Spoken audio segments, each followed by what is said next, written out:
Hello mga kapatid, ito si Doc Lavi, project number 2 ang store. Meron tayong water machine para sa mga hindi maka-afford ng bottled water and of course, ito yung tindahan natin.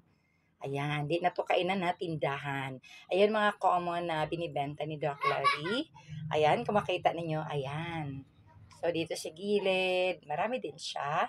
And of course, meron din tayong dagdag pa. Ayan. And of course, sa refrigerator, puno siya. So marami talagang laman ang ref natin. Right? Yun mga common na hinahanap ng mga tao, lalo yung tubig. So meron tayo niyan.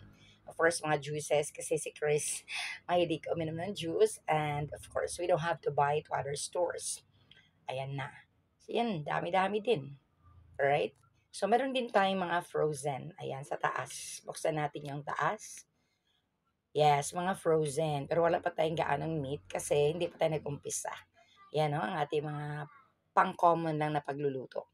And here, diretso na tayo sa ating iba pang paninda, yung mga canned goods, ayan, yung mga udong, miswa, kung ano-ano pa. And of course, meron tayong mga common snacks. Ayan, diretso tayo sa loob. Ayan yung banda yung ating kusina. Alright, so ito yung mga laman ng kusina, lagyan ng pinggan, yung green ha, yan, ayan. Punong-puno na po ng mga pinggan at kutsara. Ito naman ang ating La Germania gas range. Yes. Yan, ating mga cooking utensils. Right? So, meron din tayong maliit na comfort room. Hindi naman siya gano'ng kalaki, hindi din gano'ng kaliit. Ayan. And going back, so dito na tayo. Haharapin na natin yung tindahan, yung pinaka-main, kung saan nandun si Chris nakahiga. Ayan siya. So, yun na ating store. Thank you for watching.